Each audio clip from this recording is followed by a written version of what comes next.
어느 날 갑자기 돌연사, 어느 날 갑자기 반신불수, 건강을 자신하다가 50대 이후에 갑자기 쓰러지시죠. 보통 고혈압이 뇌졸중을 일으키는데 한 5배 정도 된다 그러는데 한 18배 정도. 아이고. 특히 아침에 많이 생기거든요. 내가 지금 이 상황에서 응급실을 가야 되나? 119를 불러야 되나? 그때가 마지막 여생을 장애자로 사느냐 아니면 건강하게 사느냐 갈림길일지도 모르죠. 주식한상 구독자 여러분 안녕하십니까. 오늘도 알차고 든든한 이야기 한 그릇 신영일의 톡한상입니다. 건강검진을 할 때 별다른 이상이 없었고 특별히 아픈 데도 없는데 갑자기 쓰러져서 응급실에 실려갔다는 무서운 얘기 한 번쯤 들어보신 적이 있을 텐데요. 과연 이런 일이 왜 생기는 걸까요? 신경과 전문의 이승훈 교수님과 함께 자세히 알아보겠습니다. 안녕하세요. 안녕하세요. 서울대학교 병원 신경과 교수 이승훈입니다. 이번에 뇌가 멈추기 전에라는 신간을 내게 되었습니다. 반갑습니다. 반갑습니다. 갑자기 쓰러져서 응급실 실려가고 이런 일들이 왜 생기는 걸까요? 갑자기라는 말이 되게 중요한데 의학적으로는 급성이라는 얘기고요. 네네. 모든 종류의 급성 질환은 응급실로 다 올 수 있죠. 그중에서 제가 보는 질환이 뇌가 급성으로 생기는 질환을 말하는 거고, 급성으로 생기는 여러 질환 중에 뇌졸중이 굉장히 흔하면서도 치명적이라 중요하다 이렇게 말씀드릴 수가 있겠습니다. 뇌졸중이라는 게 정확히 어떤 병인가요? 뇌가 졸지에 중지된다, 아하. 이렇게 간단하게 이해하면 좋을 것 같고요. 중지되는 게 전체가 중지된다는 뜻은 아니고 일부분이 갑자기 망가진다 이런 뜻이고요. 갑자기 망가지려면 혈관이 망가지는 게 일반적이라서 혈관이 갑자기 막히던지 터지던지 두 가지 경우를 말합니다. 그래서 막히는 거를 뇌경색, 터지는 경우를 뇌출혈, 두 가지를 합쳐서 뇌졸중이라고 부릅니다. 그러니까 뇌졸중 안에 다 들어가는 거군요. 그러니까 뇌가 졸지에 중지, 딱딱딱 글자 하나씩 들어가는데 이해가 확 되네요. 이해하기 쉽게 말씀드린 것이 사실은 정확하게 그 뜻은 아니고, 중자가 이제 뭐 적중된다, 타격한다 그런 뜻이고요. 이게 참 무서운 병인데, 그렇다면 이게 어떤 이상을 느낄 때는 없습니까? 평상시에 전조 증상을 느끼시는 분들이 있긴 있는데, 생각하시기로는 평상시에 가벼운 증상을, 두통이나 어지럼증 같은 걸 느끼다가 이런 증상이면 나중에 내가 크게 뇌졸중이 오겠구나 이렇게 생각하고 싶으실 것 같은데 그런 식으로 오지는 않습니다. 전조 증상을 오시는 분들은 뇌졸중의 증상이 왔다가 사라진 다음에 다시 오게 되는 경우가 일반적이거든요. 뇌졸중의 증상이 대개는 한쪽 팔다리 마비, 갑자기 실어증 이런 증상이 대부분인데, 그 증상이 왔다가 한 15분 내로 사라져요. 그게 전조 증상이고 48시간 이내에 다시 오게 되면 아예 고정된 뇌경색으로 오게 되는 경우가 많습니다. 사실 다른 병하고 다른 게 전조 증상이 가볍게 오질 않고요. 뇌경색 증상으로 왔다가 굉장히 운 좋으신 분들이 사라지는 경우가 그게 전조 증상이다. 그렇게 말씀드릴 수가 있습니다. 굉장히 치명적인 뇌출혈인 경우에 지주막하 출혈이라고 있는데, 최근에도 굉장히 유명인들이 우리나라에서 사망하시고 그랬는데 전체 환자 한 절반 정도가 사망하시거든요. 병원에 오시기 전에 사망하시고 그럽니다. 근데 전조 증상으로 두통이 생기시는 분들이 있어요. 그래서 얼마 전에도 뉴스가 두통을 이제 우습게 보지 마라 이렇게 났습니다. 근데 사실 두통이라고 하면 일반인들의 두통이 없는 사람들이 없기 때문에 모든 사람들이 이제 자기가 가진 두통이 뇌졸중이 아니냐라고 다 공포를 가지게 될 것 같아서, 저는 일반적으로 두통과 어지럼증은 뇌졸중 전조 증상이 아니라고 말씀을 드리거든요. 일부러 다 말씀드립니다. 대개 지주막하 출혈의 전조 증상인 두통은 기가 막힐 정도로 심각한 두통이 생깁니다. 그러니까 지금까지 느껴본 적이 없을 정도로. 망치로 맞았나? 누군가 나를 때리고 갔다. 기가 막힐 정도로 아픈 두통이 생기거든요. 평생 느껴본 적이 없는 두통이다. 꽝 하고 생기기 때문에 사실은 전조 증상으로 생각하는 두통은 일반적인 두통은 아니다. 그렇게 말씀드리고 싶어요. 그게 한 40%니까 나머지 60%는 전조 증상 없이 옵니다. 그거 진짜 무섭네요. 그렇습니다. 그러니까 사실은 뇌졸중에 오시는 분들은 건강을 자신하다가 50대 이후에 어느 날 갑자기 쓰러지시죠. 머리에 오는 걸 뇌졸중이라고 하고 심장에 오는 걸 심근경색이라고 하니까요. 심근경색이 오게 되면 갑자기 사망하실 수도 있거든요. 어느 날 갑자기 돌연사, 어느 날 갑자기 반신불수, 이렇게 되는 무서운 병이죠 사실은. 전조 증상이 오면 그게 다행이네요. 굉장히 다행이죠. 전조 증상이 오면 심각한 뇌졸중을 구할 수 있는 마지막 기회인 경우들이 있죠. 그럼 그 전조 증상이라는 것이 아까 한쪽이 마비된, 흔히 편마비라고 하는 게 그거죠? 그렇습니다. 우리가 마비를 편이라고 얘기하는 건 전신 마비가 아니라는 뜻이고 한쪽 편 마비가 온다는 얘기입니다. 오른쪽이건 왼쪽이건 뇌졸중은 한쪽만 망가지기 때문에 반대편이 한쪽 편마비가 온다 이 뜻입니다. 그러니까 예를 들어 팔이 한쪽이 잘 안 올라간다든지, 네. 평소에 말을 잘하던 사람이 말이 안 나온다든지 한다든지. 네. 그리고 또 뭐가 있습니까? 미국 같은 경우에는 FAST라고 해서 네. FAST라고 해서 캠페인을 합니다. F는 face, A는 arm, S는 speech, T는 time. 그래서 얼굴과 팔과 말하는 게 그 중에 하나라도 예. 이상하면 시간이 없다 그 뜻이거든요. 뇌졸중이다 이 뜻이에요. 그러니까 사실 가장 흔한 증상은 얼굴마비, 팔다리마비, 그다음에 말하는 게 어눌하거나 못 알아듣거나 말을 못 하거나 내가 피곤해서 그러겠지 이런 생각은 정말 위험하겠네요. 그렇게들 많이 생각하세요. 예. 특히 이제 팔다리 마비가 있어서 계속 몸이 이상하다고 생각할 거 아니에요. 예. 특히 아침에 많이 생기거든요. 아침에 일어났는데 한쪽 팔다리가 안 움직였다가 한 10분 있다가 좋아져요. 내가 아침에 오늘 컨디션이 몹시 이상하구나 했다가 내가 지금 이 상황에서 응급실을 가야 되나? 119를 불러야 되나? 아들, 딸한테 이상하다고 얘기를 해야 되나? 사이도 안 좋은데? 여러 가지 생각이 날 거 아니에요. 네. 근데 그때가 마지막 여생을 장애자로 사느냐 아니면 건강하게 사느냐 갈림길일지도 모르죠. 그 상황에서 가게 되면 이제 장애자가 안 될 수가 있고요. 일반적으로 전조 증상이 왔을 때 48시간 이내에 다시 재발해서 뇌경색이 올 확률이 40%가량 됩니다. 48시간 이내 40%라는 얘기가 그 이후로는 없다는 뜻이 아니고 계속 있다는 얘기라서 몇 달을 두고 얘기하면 거의 100%라는 얘기거든요. 안심하면 절대 안 되는 거네요. 그렇죠. 그때라도 여러 가지 처치를 해서 예방할 수 있도록 하셔야죠. 그렇겠네요. 그 뉴스에 보니까 마사지건 요즘 많이 쓰는데 그걸 잘못 쓰면 이게 뇌졸중이 올 수도 있다 이런 얘기가 있던데 사실입니까? 네, 사실일 것 같습니다. 근데 예. 그걸 사실이다라고 단정적으로 얘기하기는 조금 어려울 것 같고요. 젊은 나이 뇌경색 중에 혈관 박리라는 게 있어요. 이 혈관이 찢어지는 건데 우리나라 젊은 뇌경색이 꽤 많은 확률을 차지합니다. 예. 한 20대, 한 3, 40대 꽤 많습니다. 여자분들은 뭐 요가나 필라테스, 카이로프락틱, 예. 마사지, 남자분들은 제가 많은 분들을 만났는데 뭐 격투기, 물구나무 서기, 태권도, 골프도 있었고 이 뒤에 있는 추골동맥이 대동맥에서 머리로 올라갈 때 이 뼈에 고정이 되거든요. 뼈 구멍 사이로 들어가요. 뼈에 딱 붙어 있어요. 근데 그 아래쪽은 심장에서 이렇게 널널하게 있는 상태예요. 만약에 나이 들어가지고 운동을 심하게 한다고 생각을 해보세요, 목을. 그러면 이제 혈관이 이게 늘어날 거 아니에요. 예. 나이 들어서 그렇게 하게 되면 이 연부 조직이나 근육들은 자꾸 이제 할수록 늘어나는데 혈관은 잘 늘어나지 않습니다. 예를 들어서 이제 딱딱한 고무 호스를 겨울에 딱딱한데 이거를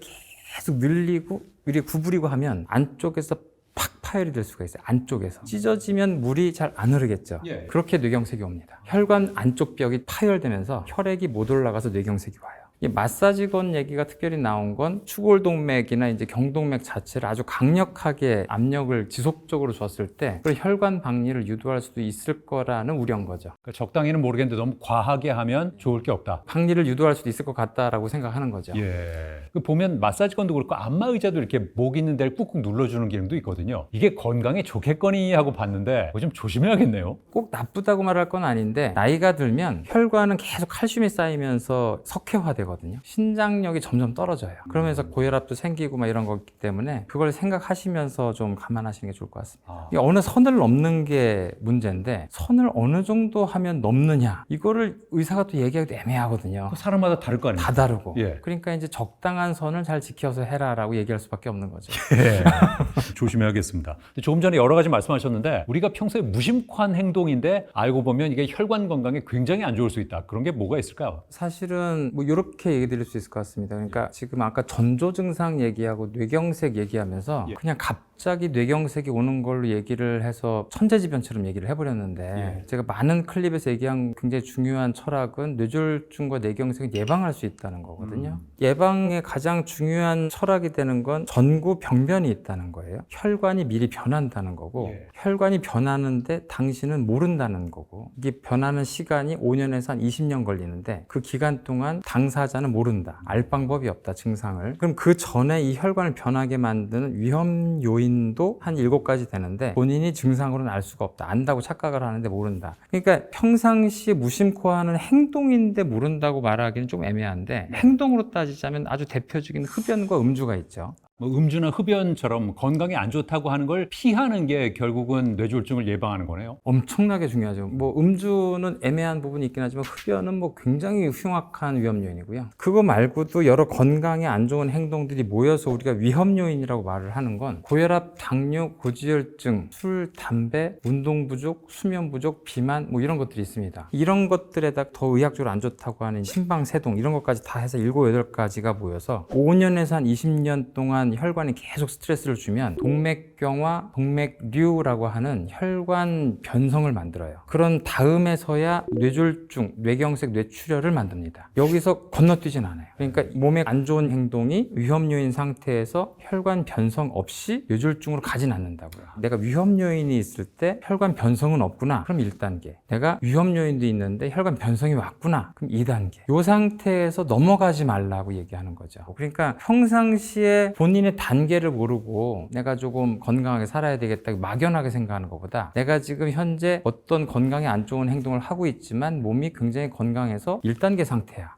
그럼 1단계 유지해야 되겠다. 이런 식으로 정확하게 목표를 잡고 하는 게 되게 중요하다. 막연하게 얘기하면 일반인들이 더 힘들죠. 할 일이 너무 많잖아요. 뭐 운동도 많이 해야 되고 살도 빼야 되고 뭐 다 건강한 음식을 먹어야 되고 이걸 어디까지 어느 정도 해야 될지 잘 모르겠는데 의사 너는 잘하냐 이렇게 하면 저도 그렇게 제대로 하지 못하는데 그러니까 이런 것들을 다 못한다 하더라도 어느 정도 추구했는데 확인하는 것들을 잘 하라는 겁니다. 저는 그러니까 확인을 해라. 뭘 확인하냐? 혈압을 자주 재봐라. 집에서 한 130에 85를 넘지 않는지 봐라. 그 다음에 1년에 한 번 정도를 혈액 검사를 해서 당화혈색소를 재봐라. 콜레스테롤 재봐라. 그러면 방금 얘기한 것 중에 3개가 준비가 돼요. 비용도 얼마 안 들고 1년 중에 준비하는 시간이 얼마 안 됩니다. 그렇죠. 그리고 담배와 음주는 나쁜지 알아라. 비만은 뭐 제가 얘기 안 해도 저보다 훨씬 더 많이 신경 쓰는 일반인들이 있기 때문에 운동과 이런 부분에 대해서. 그리고 심전도 같은 경우 1년에 한 번 정도 해보든지 아니면 스마트워치 심전도를 엄청나게 잘 측정해 주거든요. 여기서 제일 중요한 게 심방세동이라는 거기 때문에 1년에 일정 기간 해보시고 이런 것만 하게 되면 대부분 평상시의 위험 요인을 다 커버할 수 있어요. 그러다가 한 40세, 50세 넘어갈 때 그때까지도 별일 없으셨으면 몸에서 자기 증상으로 혈관 변성을 절대 알 수가 없기 때문에 올해는 일본 가지 말자라고 생각을 하고 그 비용으로 MRI, MRA를 한번 찍습니다. 그걸 찍으면 동맥류가 발견이 되면 그럼 이제 인생을 건진 거고요. 동맥경화를 발견하게 되면 그때부터 이제 2단계구나 라고 생각을 하고 삶을 다시 재조정하시면 됩니다. MRI는 많이 들어봤는데 MRA는 어떻게 다른 겁니까? MRA는 MRI의 한 가지 종류고요. 혈관을 찍는 MRI를 말합니다. 뇌혈관을 굉장히 정밀하게 보여주는데 그 중에서 가장 중요한 기능은 아까 말씀드린 뇌출혈 중에 가장 치명적인 지주막하 출혈의 원인이 되는 동맥류, 동맥과리를 보여주는데요. 보통 동맥류, 동맥과리가 한 4mm 넘어가게 되면 위험하다고 생각을 하는데요.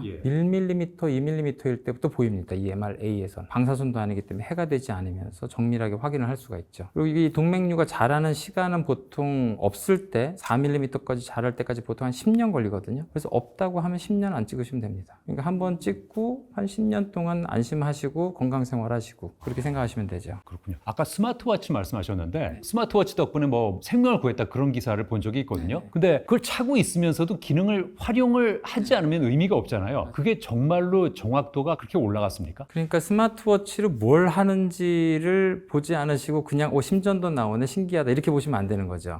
실제 스마트워치로 굉장히 많은 임상시험을 했었고요. 훌륭한 결과들이 많이 나왔습니다. 거기서 한 가지만 보시면 돼요. 부정맥이라고 하는 게 있는데 부정맥은 정맥의 반대말. 그러니까 정상적인 맥박이 아니란 뜻이에요. 그 중에 치명적인 거 한 가지가 심방세동입니다. 심방세동을 스마트워치가 기가 막히게 알아봐요. 그거는 사실 우리가 이 맥박 중에서도 어떻게 보면 가장 기본적인 것 중에 하나라서 스마트워치로 1년 중에 한 보름 정도 이렇게 차고 계시면 스마트워치가 그걸 진단해냅니다. 심방세동이 있다고. 여러분들이 병원에 가서 홀터라는 검사가 있어요. 여기다가 심전도를 하게 되는데 비용 꽤 내고 24시간 정도를 측정을 합니다. 근데 여러분들이 스마트워치를 하면은 15일도 하고 한 달도 하죠. 그렇죠. 그런 검사가 없어요. 근데 우리 홀터를 하는 가장 중요한 목적이 심방세동 보는 거예요. 그러니까 사실은 스마트워치가 훨씬 더 편리하고 우수하다고 볼 수 있죠. 심방세동이 처음에 나왔다 안 나왔다 그러거든요. 처음부터 그냥 내내 나오는 게 아니라 이 심장이 변해갈 때 하루 중에 잠깐 나왔다 없어지기도 하고 막 이런단 말이에요. 그렇게 잠깐 나오는 상황을 여러분들이 산 몇만 원짜리 스마트워치가 진단해서 이제 리포트를 하기 시작을 하는 거죠. 그렇게 되면 나중에 이 심방세동이라는 게 여기서 와류가 생겨서 혈전 만들고 뇌경색을 일으키는 굉장히 강력한 원인이 되는데 아까 얘기드린 그 위험 요인 중에 가장 심한 원인이에요. 보통 고혈압이 뇌졸중을 일으키는데 한 5배 정도 된다 그러는데 심방세동 한 18배 정도로 변합니다. 아이고, 그럼 그 정도면 활용법을 모르는 분들은 물어봐서라도 좀 써먹어야겠네요. 작은 스마트워치 하나가 내 생명을 구할 수 있다는 거 잊지 말아야겠습니다. 교수님께서는 그러면 뇌졸중을 예방하기 위해서 스스로 지키고 있는 생활 습관이 있을까요? 네, 그렇죠. 제가 얘기 드린 것 중에 이제 제가 지키는 거 위주로 말씀을 드리는 거죠. 아, 네. 네, 그래서 저도 사실은 학생 때 저희 때는 흡연이 굉장히 유행을 하던 시기라 아, 예. 대부분 흡연을 하고 있었고 근데 저도 공중보건의사 시절에 금연을 시작을 해서 예. 지금까지 금연을 하고 있는 상태고요. 그리고 저희 어르신들이 고혈압, 당뇨가 굉장히 많고 비만도 굉장히 심한 집안이어서 저는 이제 뇌졸중과 심근경색이 내력이라고 생각을 했었거든요. 저는 그대로 유전적인 체질과 체형을 따라가면 훨씬 몸이 이제 비만한 방향으로 가게 되는데 끊임없이 조정을 하고 이른 나이에 고혈압 진단을 하고 약도 먹고 그렇습니다. 그럼 지금 말씀하신 건 다 지키고 계신 네, 거잖아요. 다 지키고 MRI도 작년에 찍어봤고 예. 동맥류와 동맥경화가 전혀 없다는 것도 확인을 했고 심지어 제가 책에다가 저는 평생 뇌경색이 안 생길 거라고 선언까지 했죠. 아, 그러셨어요? 네네. 그런 자신감이 다 검사와 습관에서 나온 결과다. 근데 뭐 제가 그렇게 하는 게 그렇게 비용이 드는 게 아니라고까지 말씀을 드린 거죠. 아, 직접 지키는 분이니까 그냥 신뢰도가 더 올라갑니다. 예. 또 사실 의사들이 또 잘못하는 것 중에 하나가 환자들에게 예방보다는 예. 치료를 강조해요. 오면은 잘 치료할 수 있다. 현대의학이 많이 발전했다. 그래서 초기 치료가 이렇게 잘 된다고 얘기하는데 저는 책에서도 치료를 끝에 조금만 썼어요. 그러니까 이 고혈압, 당뇨, 고지혈증이라고 하는 부분이 국가 시스템이 잘 돼 있으면 보건에서 다 커버할 수 있는 부분이거든요. 그러다 보니까 우리나라에서 뇌졸중의 사망률도 굉장히 많이 줄어들었어요. 근데 발병률은 조금씩 떨어지는데 발병 건수는 되게 많아지고 있습니다. 이게 노인들이 많아지면서 전반적으로는 좀 조정은 되고 있습니다만 여전히 나라가 발전하는 데 비해서 환자가 이렇게 많다는 건 사실은 예방을 굉장히 할 수 있는 질환이거든요. 후천적인 질환이고. 그래서 그런 부분에 대해서 좀 강조를 하고 싶었던 거죠. 이게 굉장히 예방이 쉬운 병이다. 90%는 아니더라도 적어도 50% 이상 환자들이 아예 존재하지 않을 수 있다고 알려드리고 싶었습니다. 희망을 가지고 의지를 가지고 한번 해봐야겠습니다. 그러면 우리가 어떤 질환 예방하면 식단이 중요하다 이런 얘기 하는데 그러면 이 예방을 위해서 먹어서는 안 될 음식 또는 꼭 먹어야 되는 음식이 있을까요? 그게 건강을 중요하게 생각을 하면서 과다하게 강박적으로 가는 게 좀 문제라고 생각을 해요. 그러니까 사람들이 이제 또 풀어질 때는 단짠 이래가지고 또 심각하게 나쁜 음식으로 또 지나치게 가기도 하고 사실 영양학적으로는 제일 중요한 모토는 그거거든요. 과잉 칼로리가 안 되게 골고루 먹어라 이게 끝이거든요. 어떤 음식을 전혀 얘기하지 않아요. 물론 굳이 먹는다면 이쪽이 낫다고 얘기하는 음식들이 있어요. 채소류나 아니면 등푸른 생선이나 이쪽으로 얘기하는 게 있는데 예를 들어서 불포화지방산이 좋다고 얘기하는 경우와 포화지방산에 비해서 이걸 단적으로 얘기를 하면 불포화지방산만 과잉으로 먹으면 살찝니다. 그 올리브 오일을 과다하게 먹으면 살쪄요. 그러니까 이게 조금 약간 잘못됐다고 생각이 드는 게 포화지방산은 우리가 또 먹어야 돼요. 그러니까 한쪽을 이렇게 과다하게 얘기하는 건 좀 이상하다. 떡볶이도 먹어야 되고 소시지, 햄도 먹어도 되는데 누가 그걸 내내 먹겠어요. 그렇죠. 그러니까 사실은 건강을 추구하는 방향이 낫다. 대개는 여러 가지 학문에서 나온 것처럼 그리스 쪽의 요거트나 지중해 식단이 굉장히 좋다고 하는데 좋은 게 맞습니다. 근데 그것보다 훨씬 좋은 게 우리나라 전통적인 한식이 굉장히 좋은 방향이거든요. 다만 약간 좀 나쁜 거는 워낙 많은 된장, 간장으로 인해 가지고 좀 짜고 달고 뭐 이렇게 돼 있는 게 과식을 유발하기 때문에 그런 부분이 조금 안 좋다고 볼 수 있죠. 하지만 실제로는 굉장히 골고루 먹는 식단이어서 우리나라 한식이 굉장히 좋은 편이죠. 그러니까 어떤 음식이 좋다고 생각하는 것보다 다른 나라에 비해서 굉장히 골고루 먹을 수 있는 식단이 돼 있으니까 과식하지 마세요. 그렇군요. 편식은 하지 말되 너무 많이 먹지 말아라. 그 정도가 제일 좋을 것 같습니다. 그렇군요. 이 스트레스를 많이 받거나 수면이 부족한 것도 어떤 악영향이 있겠죠? 굉장한 영향이 있습니다. 사실은 수면 부족은 뭐 이걸 한 꼭지로 얘기할 정도로 그리고 사실은 뇌졸중뿐 아니라 치매 관련해 가지고 굉장히 중요성이 부각되고 있는데 그러니까 수면 부족 자체뿐이 아니라 자는 동안에 벌어지는 뇌의 생리가 굉장히 중요해지고 있거든요. 일단 어떻게 해야 된다고 말씀드리면 젊은 사람이건 나이 든 사람이건 7시간 이상의 수면은 중요합니다. 하지만 너무 많이 자도 안 돼요. 8시간 이상 자도 안 됩니다. 그러니까 7시간 정도가 참 좋다. 그 이상 자게 되면은 꿈을 많이 꾸거든요. 그런 것 같아요. 예. 건강하지 않은 습관입니다. 꿈을 많이 꾸는 거는 얕은 수면이 많이 되고 있어서 피로를 푸는데 좋은 수면도 아니고요. 그러니까 깊은 수면을 하고 마지막에 꿈을 꿀 때쯤에 깨야 되거든요. 그리고 중간중간에 안 깨는 게 굉장히 중요하고 자는 동안 뇌가 굉장히 많은 생리가 돌아가고 있기 때문에 중간에 깨면 그게 다 깨집니다. 완전히. 그래서 한번 자고 끝까지 한 7시간 정도 자고 그러고 나면 생각보다 굉장히 많은 피로가 풀리거든요. 그만큼 잤는데도 피로가 안 풀린다 그러면 잘못 자고 있는 거예요. 우리가 잤다고 생각하는데 깨는 경우가 많아요. 그런 부분들이 뇌졸중뿐 아니라 나중에 알츠하이머 치매와 연관해서도 굉장히 중요하다라고 지금 많은 연구들이 나오고 있습니다. 이 잘 자기 위해서는 운동도 적당히 해주는 게 좋겠네요. 물론입니다. 사실 사람이 딱 3가지 정도 아닌가요? 그러니까 잘 먹고 잘 활동하고 근데 활동이 지적인 활동, 그다음에 신체적인 활동, 그다음에 잘 배설하고 이 3가지로 끝나는 거죠. 그거를 어떻게 잘 하느냐가 이제 이 건강에 제일 중요한 부분일 것 같습니다.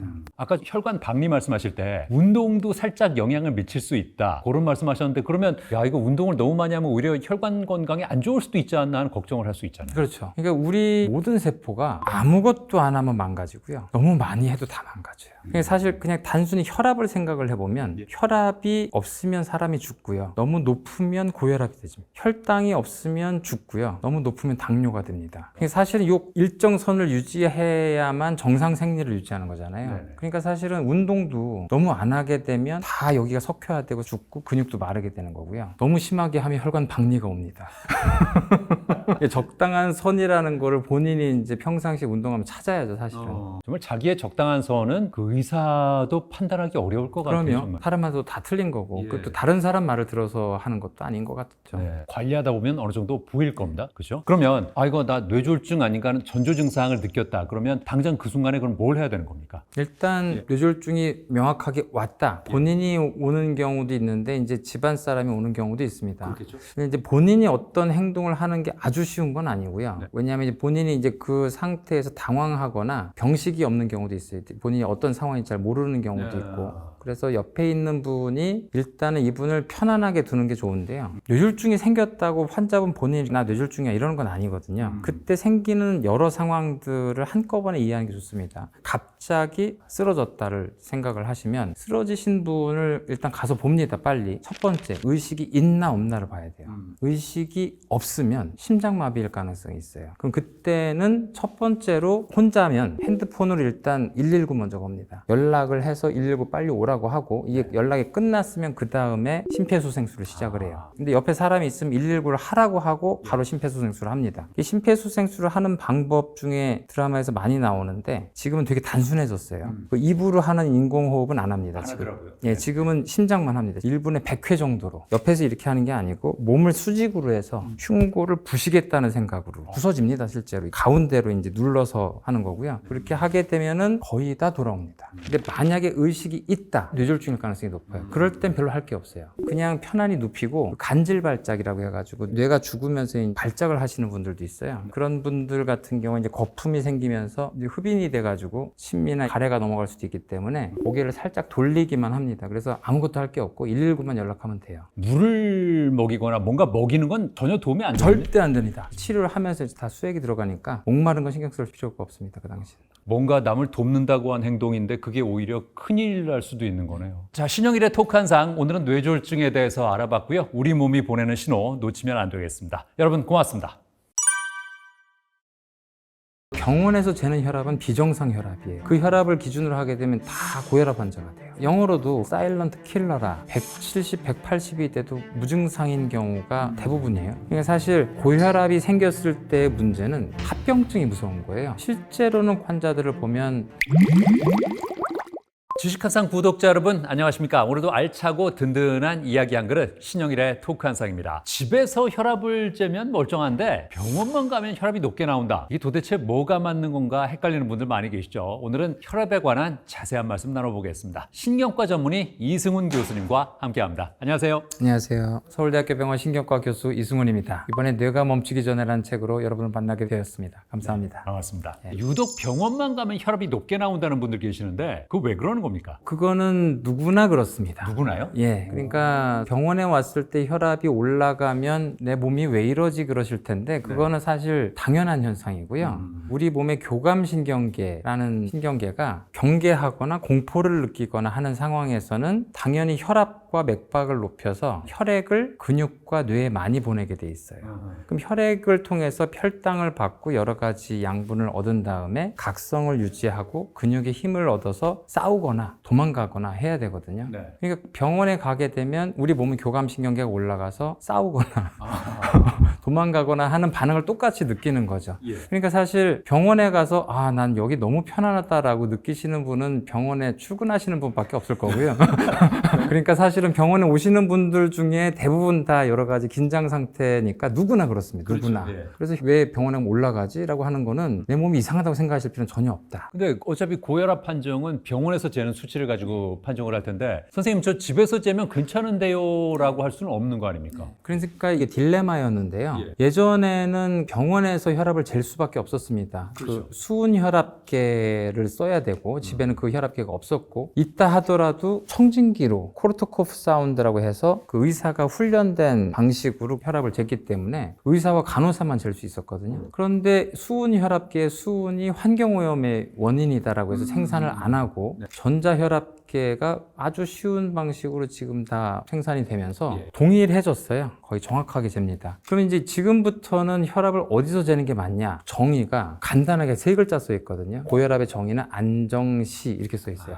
사실은 그게 아프지도 말고 신경 쓰지도 말고 말하지도 말고 밥 먹지도 말고 아무것도 하지 말라는 뜻이에요. 예. 편안할 때, 기분도 좋고 편안할 때. 그걸 어떻게 정의하나? 정의하기 어려우니까 환자분들이 평상시에 혈압을 잴 때 하는 행동과 반대로 하면 됩니다. 그러니까 이제 고부간의 갈등이 있어서 며느리랑 싸우다가 네가 내 혈압을 높이는구나 해가지고 그때 재는 게 아니고 오늘 갑자기 벚꽃이 핀 거 보니 마음이 너무 편안하구나 하면 그때 재시면 됩니다. 예. 근데 아주 편안하고 마음이 괜찮을 때, 기분이 너무 좋을 때, 절대 안 잴 것 같을 때 재셔야 돼요. 그러니까 사실은 일상적으로 재야 됩니다. 아침에 한 10시쯤에 내가 이때 혈압을 재기로 했지. 내가 지금 컨디션이 아주 좋지. 그러면 한 2분 정도 명상한 다음에 재면 됩니다. 그러면 기준이 안정시라면 병원보다는 집에서 재는 수치가 더 정확할 수 있겠네요. 그래서 병원에서 재는 혈압은 비정상 혈압이에요. 그래서 사실 의사 입장에서는 참고만 해야 됩니다. 그 혈압을 기준으로 하게 되면 다 고혈압 환자가 돼요. 그러면 병원에서 이거 고혈압인 것 같은데 했지만 실제로 아닐 수도 있는 거네. 심지어 반대로 나오는 사람도 있어요. 가면 고혈압이라고 하는데 병원에 와서 떨어지시는 분도 있습니다. 이상하게. 그러니까 정말 안정시에 재는 게 맞는 거다. 네네. 그래서 사실 환자분들한테 신경을 쓰는 의사들은 사실 이게 나라에서 해야 된다고 생각을 하는데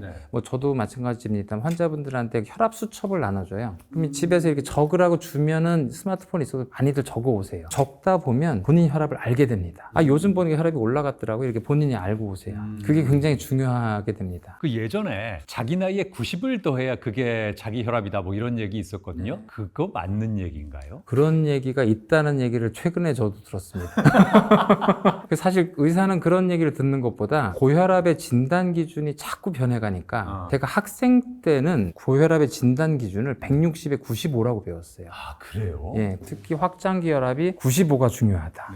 수축기 혈압은 덜 중요하다. 이렇게 배웠었거든요. 그랬는데 제가 의사가 될수록 계속 혈압이 줄어들더니 140에 90이 되고 지금 미국은 130에 80이 됐어요. 한국도 뭐 곧 따라가지 않을까 싶은데 그런 90을 더하는 그 자체보다 고혈압의 기준이 자꾸 내려가는데 이것 때문에 유튜브에서 말이 많죠. 뭐 제약회사들이 약을 많이 팔려고 해서 제약회사의 음모다 뭐 이렇게 얘기를 하는데 실제 그 자체보다는 환자들한테 약간 부작용이 있다 하더라도 혈압을 계속 낮춰온 여러 임상시험들이 사망률과 여러 가지 심장질환, 뇌졸중의 결과들이 훨씬 더 우수했기 때문에 그렇습니다. 비교가 안 됩니다, 사실은. 그런 이유가 있군요. 그럼 그런 추세라면 앞으로도 그 정상 혈압의 범위가 갈수록 더 엄격해질 수 있겠네요? 그런데 지금 미국에서 한 그 스프린트라는 임상시험 이후에 130에 80까지 떨어졌는데 저희들이 예상하기엔 더 떨어지기는 어려울 것 같다라고. 왜냐면 이제 그 이하로 떨어지는 거는 정말 꽤 많은 저혈압 부작용들 좀 생겨야 되는 상황이라서 이 정도 수준이 최저가 아닐까 생각하고 있습니다.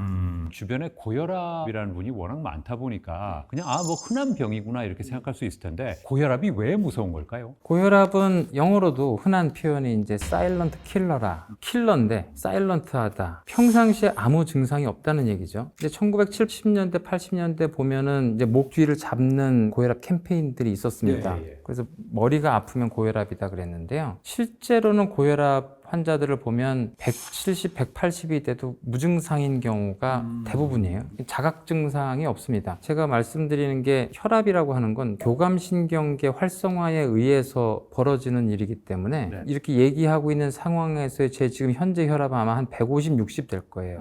이거는 지금 아주 자연스러운 현상이거든요. 네. 제가 지금 이렇게 말을 하기 위해서 뇌와 얼굴 근육과 이거를 열심히 쓰느라고 심장과 이게 지금 굉장히 이렇게 하고 있는 상황이란 말이에요. 안정된 상태가 아닌 거죠. 예. 그러니까 이렇게 혈압을 올려야 되는 게 굉장히 중요하단 말이에요. 안정된 상태에서 혈압이 이렇게 올라가는 걸 지속적으로 했을 때 평상시에 자기가 그런 증상을 느낄 가능성이 거의 없다가 이게 5년, 10년 되게 되면은 그 혈관들이 지속적인 압박을 느끼다가 기질적으로 변화가 가기 시작을 합니다. 예. 딱딱해지기 시작해요. 석회화되기 시작을 하고 그러다 보면 나중에는 아무리 안정을 취해도 이 딱딱해진 혈압이 이 혈관의 탄력성으로 이거를 제대로 완충을 못하면서 평상시에도 혈압이 올라가게 됩니다. 그럼 혈압이 올라간 것 자체를 몸이 받아주면 되지 않냐 싶을 텐데 네. 충격을 받는 장기가 있어요. 제일 많이 충격을 받는 장기가 뇌예요. 네. 뇌가 이제 이 높은 혈압으로 혈관벽이 터져요. 막히기도 하고. 그래서 뇌경색, 뇌출혈이 생깁니다. 그러니까 사실 고혈압이 생겼을 때의 문제는 사일런트 킬러라고 하는 이유가 고혈압, 당뇨, 고지혈증 다 마찬가지인데 왜 증상이 없냐면 그 당시 수십 년 동안 사실은 우리가 느낄 만한 이유가 없어요.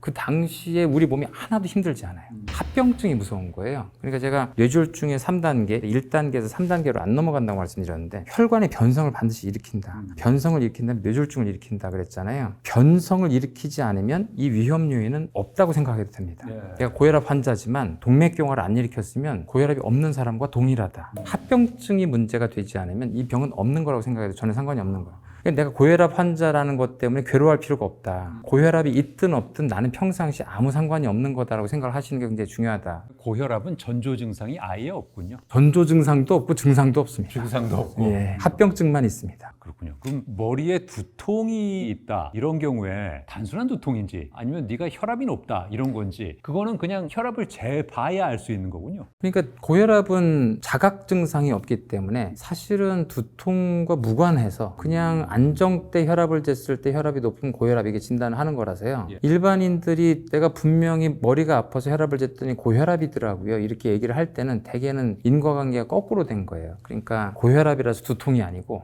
두통이라서 혈압이 올라간 겁니다. 머리가 아파서 몸에서 교감신경계가 활성화되면서 두통을 해결하기 위해서 혈압이 올라간 거거든요. 그러니까 머리가 아픈 사건이 있으니까 몸에서는 경찰관, 소방관이 지금 출동을 한 건데 경찰관, 소방관 보고 네가 범인이지 하는 꼴인 거죠. 아 그런 거군요. 이제 이해가 가네요. 예. 그리고 또 우리가 짜게 먹으면 혈압 올라갈 수 있다고 해서 저염식 하는 분들이 계시는데 저염식을 해도 혈압이 안 내려가는 건 별로 관계가 없다는 얘기인가요? 아, 그렇지는 않습니다. 고염식과 고혈압과의 관계는 아주 명백해요. 그건 굉장히 명백합니다. 그래서 짜게 먹는 것과 혈압이 올라가는 거는 굉장히 연관성이 높은데 실제 그럼 왜 올라가냐라고 하면은 거기에 생리적인, 병리적인 관계는 잘못 얘기하시는 분들이 많아요. 뭐 나트륨, 소듐이라서 삼투압이 높아지니까 혈압이 올라간다. 그건 아니고요. 이게 혈액량이 크게 증가되는 건 아니고 부종은 좀 커집니다. 라면 드시면 다음날 다 부어 있잖아요. 이 혈액 안에 물이 많아지는 게 아니라 혈관 바깥에 물이 많아집니다. 아무튼 이걸 우리가 생각하는 거는 짜게 먹으면 혈압이 올라가는데 우리가 이제 생리적으로 이해하는 건 전체적으로 몸에서 스트레스를 받으면서 교감신경계가 활성화된다고 생각하고 있어요. 짜게 먹으면 만성염증 상태가 된다. 몸에서 약간 스트레스를 느끼면서 혈압을 약간 올려야 되는 상태라고 느끼면서 혈압이 전체적으로 올라가게 된다. 근데 이게 짜게 드시는 분의 식습관이 그날 끝나는 게 아니니까 계속 짜게 먹으니까 내내 올라가게 되다가 결국에 높은 혈압으로 고정이 돼서 기질적인 고혈압으로 넘어간다. 이렇게 해석을 하죠. 저염식을 하는 게 맞다. 당장 혈압에 네, 저염식을 하면 또 혈압이 뚝 떨어집니다. 실제로. 그러니까 원리가 삼투압 때문은 아니고 교감신경계 활성화와 연관된다고 생각을 하죠. 부종이 빠지고. 그렇다고 아예 염분 섭취를 안 하면 그것도 문제지 않습니까? 네, 그러니까 이게 참 선이라는 게 문제인데 짜게 먹고 즐거우면 또 즐거워야죠, 또 사실. 참 수면이 계속 부족해서 만성 수면 부족 상태가 되면 이것도 혈압에 좋지 않은 영향을 네, 미치잖아요. 혈압 크게 올라갑니다. 네. 우리가 느끼는 여러 가지 스트레스는 몸에 다 영향을 주거든요. 수면 부족이건 운동 부족이건 심지어 운동이 너무 과다하게 되는 것이건 다 혈압에 올라가는 영향을 줍니다. 그러니까 이걸 하나하나 신경 쓰시면 곤란하죠. 그러니까 그런 걸 신경 쓰는 것보다 건강을 추구하는 행동을 했는데 자주 혈압을 재봤더니 내가 혈압이 올라갔나? 그렇게 보시는 게 나을 것 같습니다. 드라마에서 흔히 묘사되는 게 막 화를 내고 떼고 나서 아이고 혈압이 하고 뒷목 잡는 모습 네. 나오잖아요. 화가 많은 사람은 실제로 혈압이 높습니까? 네. 그렇군요.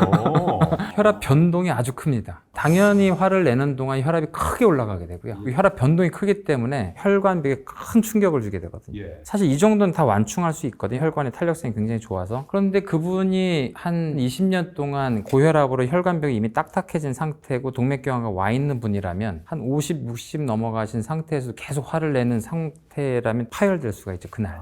뇌출혈이 올 수 있죠. 그래서 드라마에서 나온 것 중에 이제 잘못된 것도 많지만 이제 말을 하다가 하고 쓰러지면서 뇌출혈되는 거는 굉장히 논리적인 의미 있는 사건으로 볼 수 있습니다. 의미 있는 사건이군요. 예. 화를 줄여야겠습니다. 그리고 운동을 하면 막 숨이 차잖아요. 그럼 그때도 혈압은 일단 오를 수밖에 없는 거죠. 그렇죠. 이 운동의 가장 중요한 점은 운동하는 순간에는 당연히 근육에 많은 혈액을 줘야 되기 때문에 급격하게 오릅니다. 근데 운동이 끝난 다음에 이 교감신경계를 굉장히 발산을 했기 때문에 교감신경계가 쭉 떨어져요. 운동 끝난 다음에 혈압이 크게 감소되는 효과가 있죠. 그러니까 사실 운동할 때 혈압이 올라가는 정도가 내 혈관이 버틸 수 있는 선이냐 그걸 확인하시면서 하는 게 굉장히 중요합니다. 그래서 우리가 운동을 할 때 대개 이제 심박수가 최대 심박수의 몇 %까지를 일주일에 몇 번을 해라 이렇게 보통 기계적으로 얘기하는데 그걸 버틸 수 있는 나이대가 있고 버틸 수 있는 정상인이 있고 병자가 있고 그런 거니까 사람마다 그걸 기계적으로 적용하시면 안 된다라고 생각합니다. 자기 수준에 맞춰야겠네요. 맞습니다. 예. 네. 또 그런 것도 있죠. 그러니까 요즘 마라톤 많이 하시는데 맞아요. 예. 운동을 과다하게 하시면서 어떤 선을 넘게 되면 우리 머리 안에서는 그 러너스 하이라고 해서 도파민이 운동 중독으로 나오게 됩니다. 그게 마약 중독인 상태와 거의 동일하게 도파민이 나오게 되거든요. 그래서 어떻게 보면 마라톤을 열심히 하시는 분들은 그 정도 상태를 느끼고 싶어서 더 뛰시거든요. 예. 그러면 분명히 그때 너무 심한 운동으로 인해서 심폐기능을 못 따라가기 때문에 사고가 날 우려가 생깁니다. 운동이 어느 정도의 기분 좋은 수준을 위해서 하는 건지 본인이 그걸 다 알고 하는 게 아니니까 그 선을 잘 지키는 게 굉장히 중요합니다. 예. 그리고 이 혈압 약을 일단 한번 먹게 되면 이거 평생 먹어야 된다, 중간에 못 끊는다 이런 얘기가 있는데 이건 어떻게 보는 게 맞습니까? 끊을 수 있습니다. 그리고 혈압약을 못 끊는다고 얘기를 한 거는 못 끊는 사람들이 얘기했을 가능성이 높습니다.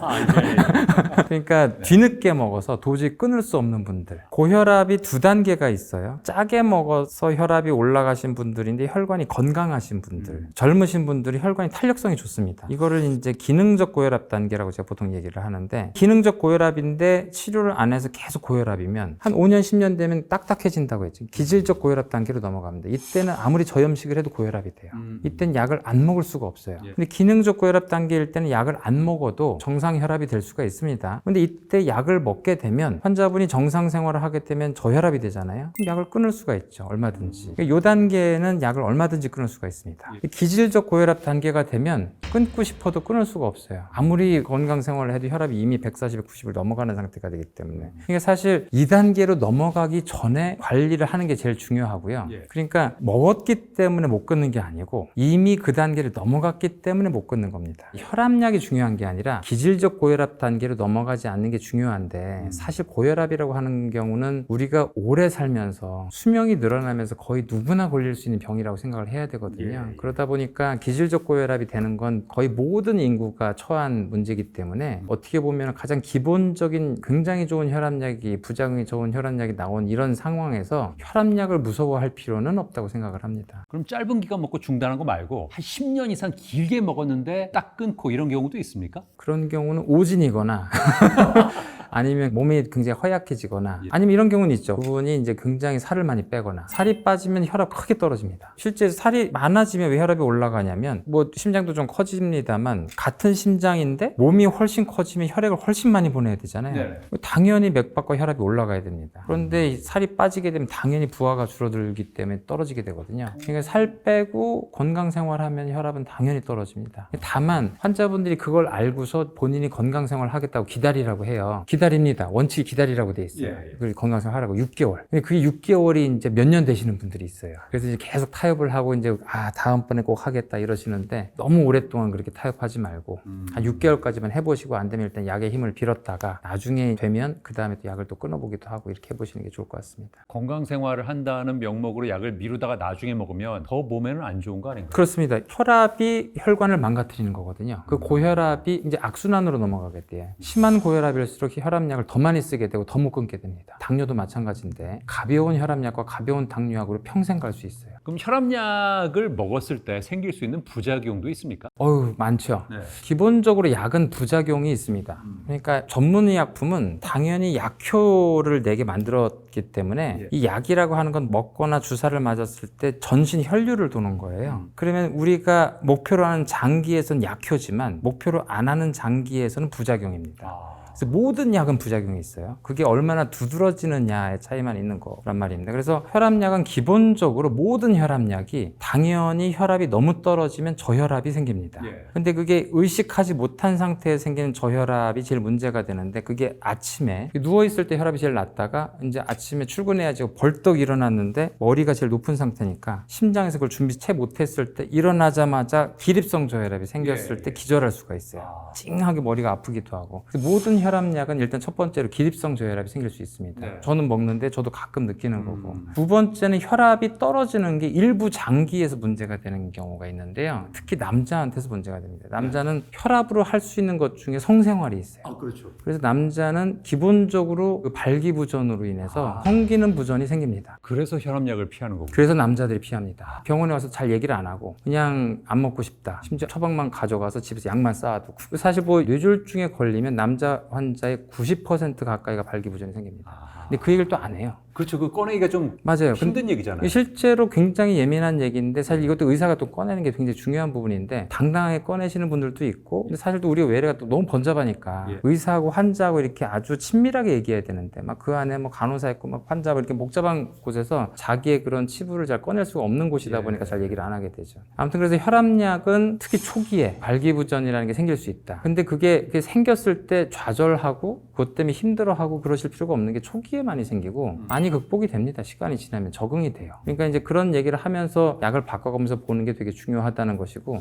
그 외에 이제 ABCD라고 해서 각 혈압약별로 생기는 부작용들이 다 틀린데 안지오텐신 차단제 쪽의 혈압약은 기침이 나요. 근데 이제 이 안지오텐신 수용체 차단제들은 이 기침 부작용을 거의 다 없애버려서 지금 거의 안 나고 이 A라고 한 혈압약들이 부작용이 거의 없는 혈압약이 되겠고요. B라고 하는 베타 차단제 쪽은 심장에 대한 안정 효과가 굉장히 강해서 꽤 환자들이 만족하고 심장 때문에 생긴 돌연사도 예방할 수 있는 굉장히 좋은 약인데 대신 약간 늘어지면서 비만이 생길 수 있고 당뇨도 좀 생길 수가 있어요. 그다음에 C라고 하는 이 칼슘 기량제는 팔다리가 부어요. 심지어 얼굴도 붓는 사람이 있고 이 붓는 게 얼마나 심하냐고 하면 한 30-40%가 부어요. 심지어 막 코끼리 다리가 됐다고 보여주는 사람도 있고. 옷이 안 맞겠네요.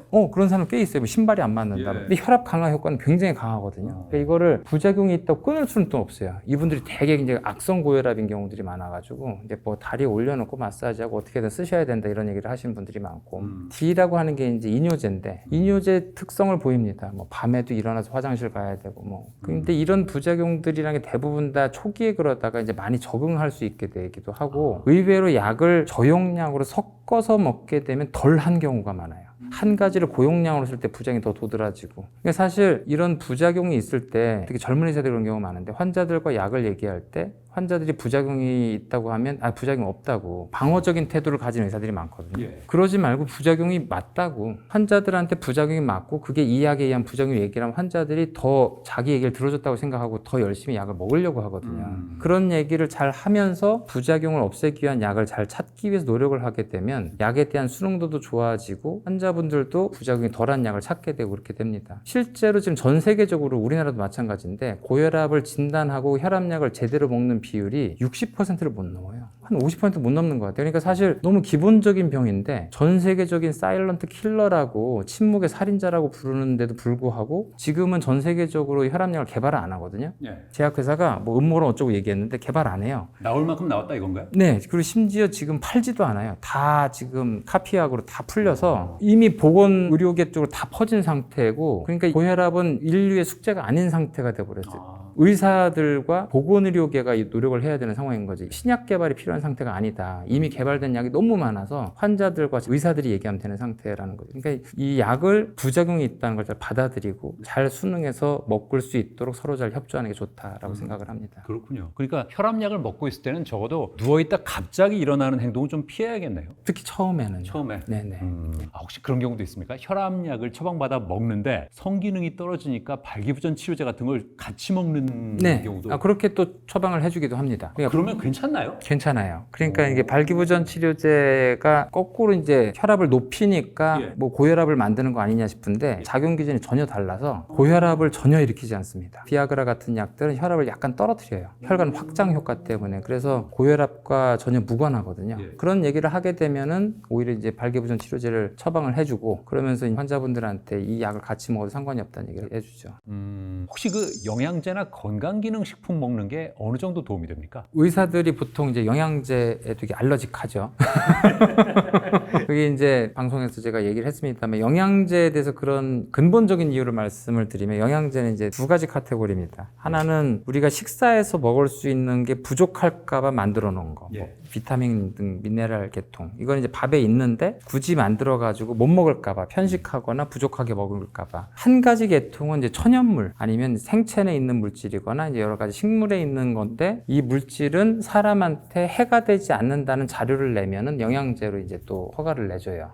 뭐 카로티노이드나 뭐 여러 가지 뭐 콘드로이틴 뭐 이런 것들. 요즘 굉장히 말이 많은 뭐 오메가3나 알부민 뭐 이런 것들도 다 이쪽으로 이제 허가를 내줍니다. 근데 이런 두 가지 카테고리 중에서 음식에 있는데 부족한 부분들은 정상인은 먹을 필요가 없죠. 밥을 잘 먹으면 되는 거니까. 현대 사회는 밥을 너무 많이 먹어서 문제가 되지 적게 먹어서 문제가 되는 게 아니니까 영양제까지 먹으면 왜 굳이 더 드시냐라가 문제가 되는 거죠. 그럼 이쪽은 어떻게 되냐라고 하면 의사들 입장에서 이쪽은 약이에요. 약이나 다름이 없어요. 그러면 약인데 임상시험이 없어요. 임상시험이 없는데 자꾸 약효가 있냐고 물어봐요.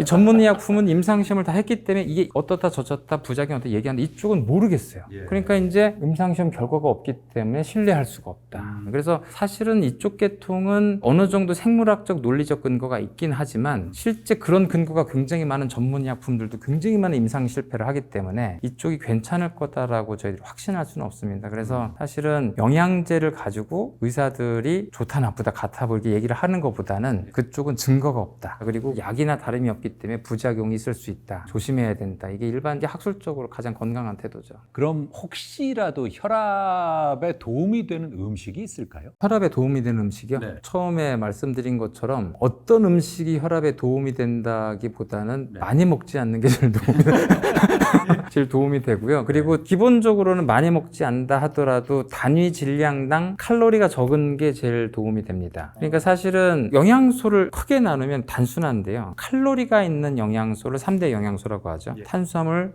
단백질, 지방. 하지만 단백질은 칼로리를 거의 쓰지 않기 때문에 이제 구조를 만드니까 칼로리를 쓰는 게 탄수화물과 지방이 주로 쓰게 되고 독특하게 알코올 이상을 좀 씁니다. 이게 약간 돌연변이 같은 영양소가 하나 있고. 나머지는 다 이 영양소들을 돕기 위해 쓰는 것들이에요. 그러니까 사실 우리 몸에서 이 3대 영양소를 어떻게 쓰느냐가 제일 중요한데 단위 질량당 고칼로리는 지방이 최고고요. 양적으로 이제 인해 전술을 하는 게 탄수화물. 그러니까 사실 이 두 가지가 우리가 항상 이제 비만과 싸우게 되는 가장 중요한 부분이니까. 그래서 제일 좋은 건강 식단은 지방에서 그나마 건강하다고 하는 게 불포화 지방산을 늘리려고 하는 거고. 그리고 우리나라 사람들이 고단백질 식사를 잘 안 하려고 하니까 소화가 잘 되는 단백질 식사를 좀 하려고 노력하게 만드는 것. 그리고 너무 많은 탄수화물을 드시기 때문에 탄수화물을 좀 덜 먹게 드시게 하려고 노력하는 식단. 그쪽 방향 아닐까 싶은데 그런데 이제 워낙 우리나라 사람들이 단 음식들을 워낙 좋아하셔가지고 일단 중요하게 얘기하는 거는 단순당 좀 줄여라. 단순당이라고 하는 건 탄수화물이 최종적으로 소화된 형태거든요. 여러분들이 달다고 얘기하는 건 다 단순당입니다. 뭐 디저트라든지 뭐 과일 뭐 이런 거 다 단순당이기 때문에 그렇게 달다고 좋아하는 음식들은 좀 줄여라 하고 얘기하면 좋을 것 같습니다. 알겠습니다. 신영일의 톡한상 오늘은 혈압에 대한 궁금증 자세히 풀어봤습니다. 함께해 주신 여러분 감사합니다. 근데 고지혈증은 그렇게 태어납니다. 태어난 건가요? 근데 우리나라 같은 경우는 특별히 더 안 좋다고 생각을 하는 게 다른 나라에 별로 많지 않은 되게 많아요. 그분들이 이렇게 비만이라고 측정이 안 되거든요. 그러다 보니까 이제 대사 이상은 더 심해지고 심근경색 뇌졸중이 많아질 수밖에 없는 거죠. 그래서 두 가지 문제가 해결되면 될 것 같습니다. 우리나라에 주식한상 구독자 여러분 안녕하십니까? 오늘도 알차고 든든한 이야기 한 그릇 신영일의 톡한상입니다. 건강검진을 받을 때 고지혈증을 조심하세요 하는 얘기를 들어도 당장 어디가 아픈 데가 없으니까 그냥 넘어가는 경우가 많습니다. 자, 오늘은 침묵의 살인자라고 불리는 고지혈증에 대해서 신경과 전문의 이승훈 교수님과 함께 자세히 알아보겠습니다. 안녕하세요. 안녕하세요. 뇌가 멈추기 전에 저자 서울대학교 병원 신경과 교수 이승훈입니다. 반갑습니다. 고지혈증이라 그러면 말 그대로 피에 지방 성분이 많은 거다 이렇게 보면 되겠습니까? 그렇게들 아실 수는 있는데 정확하게 학술적으로는 틀린 얘기입니다. 아, 그럼 뭔가요? 지방은 아니고요. 네. 3대 영양소 중에 탄수화물, 단백질, 지방 중에 지방이라고 생각하시는데 네. 콜레스테롤은 지방은 아닙니다. 그러니까 물이 아닌 기름 쪽에 해당되는 이런 영양분을 전체를 지질이라고 하면 예. 그 중에 칼로리가 되는 걸 지방이라고 합니다. 콜레스테롤은 칼로리는 안 돼요. 이 콜레스테롤은 우리 몸에 들어가면 호르몬을 만들거나 세포의 일부 성분이 되거나 그러니까 기능을 하거나 구조가 되는 굉장히 중요한 영양소인데 칼로리로 태워지진 않습니다. 그래서 많이 들어가면 이제 축적이 될 수 있는 그런 영양소인 거죠. 그래서 아무튼 혈액 안에 콜레스테롤이라는 지방이 아닌 지질이 좀 많이 돌아다닌다. 그걸로 이해하시면 되겠습니다. 그렇군요. 그러면 고지혈증이 있다 그래도 검사로 나오기 전까지는 느끼는 게 전혀 없는 건가요? 전혀 없습니다. 그러니까 사실은 고혈압은 그래도 한 230 정도 되면 이제 고혈압성 뇌병증이라고 해서 두통이 생기시는 분들이 일부 생길 수 있고 당뇨가 너무 심한 경우에 소변이 좀 자주 나오거나 거품이 좀 생길 수도 있는데 고지혈증은 정말 심하고 오래돼도 아무 증상이 없습니다. 정말 아무 증상이 없어서 실제 고지혈증은 여태까지 병이라고 얘기하기 좀 애매한 게요. 고혈압으로 태어난 사람은 없죠. 당뇨도 나이 들면서 췌장 기능이 떨어지거나 비만 때문에 인슐린 저항성으로 당뇨가 되잖아요. 근데 고지혈증은 그렇게 태어납니다. 아, 태어난 건가요? 네. 원래 높습니다. 어떤 뜻이냐면 원래 그분이 간에서 콜레스테롤을 많이 만드는 분입니다. 그래서 콜레스테롤을 이 정도 먹으면 이렇게 많이 합성하시는 분이세요. 그냥 체질적으로.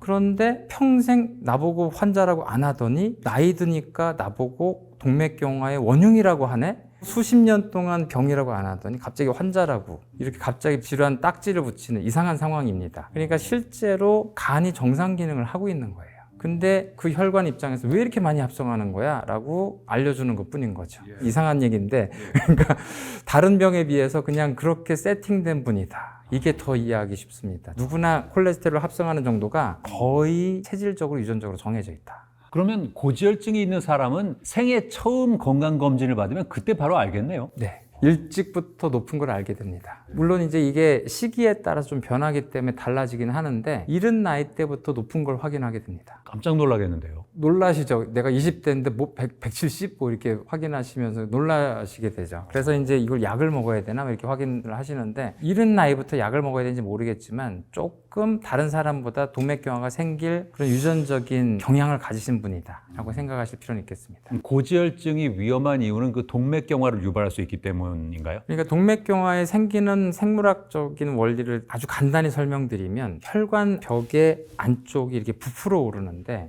고혈압은 이 혈관벽을 처음에 상처를 내요. 물리적으로 상처를 내고 틈새를 고혈압이 만든다고 생각하면 되고 그럼 이 혈액 안쪽에 콜레스테롤이 돌아다니는데 콜레스테롤은 기름이라서 혈액은 물이기 때문에 섞이질 않으니까 섞게 만드는 택배 상자를 LDL이라고 부릅니다. LDL이라는 택배 상자 안에 콜레스테롤이 잔뜩 들어있어요. 근데 이분은 원래 너무 많아요. 그래서 영양분이니까 몸에서 많이 받아야 되는데 너무 많이 만드는 사람이라서 받아도 많이 남아요. 그러니까 밥을 좀 덜 먹어야 되는데 밥을 많이 먹는 현대사회다 보니까 간 능력이 너무 좋아서 너무 많이 만들어요.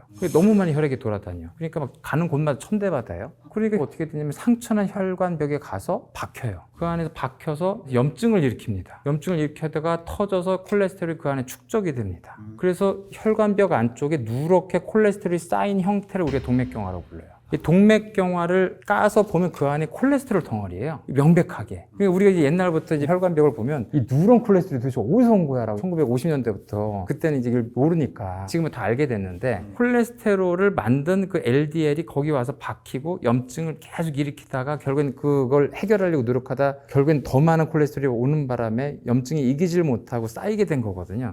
그러니까 콜레스테롤이 혈액 안에 많이 돌아다니지 않는다면 이라는 가설을 세워본 거죠, 이제. 그래서 콜레스테롤을 적게 나오게 만드는 스타틴이 나오면서부터 놀라울 정도로 동맥경화가 적게 생기고 심근경색이 덜 생기고 하는 걸 알게 되면서 그때부터 이제 고지혈증을 명확하게 병으로 진단하고 레벨에 대해서 이제 관리해야 된다고 얘기가 나오고 그렇게 된 겁니다. 그 전까지는 고지혈증이라는 병 자체를 정의를 안 했어요. 약이 나오면서 정의하기 시작했습니다. 그렇군요. 그럼 예전에는 고지혈증 하면 약간 나이 든 사람의 병 이렇게 생각하다가 요즘 젊은 고지혈증 환자가 많다고 하는 거는 스타틴이란 약의 출현이나 이런 흐름과 관련이 있는 겁니까? 그렇습니다. 그러니까 사실은 2000년대 이전에는 고지혈증이라는 병명 자체가 아예 없었고요. 학회도 없었습니다. 그러니까 이제 2000년대 이후에 고지혈증이라는 병을 만들었고 심지어 LDL 콜레스테롤을 제가 레지던트 하던 1990년대에는 측정 방법이 없었어요. 그 당시에 프리드발트 이퀘이션이라고 해가지고 측정한 거 가지고 계산하고 막 그랬었는데 한 2000년대 한 중반부터 직접 측정 방법들이 이제 보편화되기 시작하면서 측정을 하기 시작을 했던 거죠. 사실은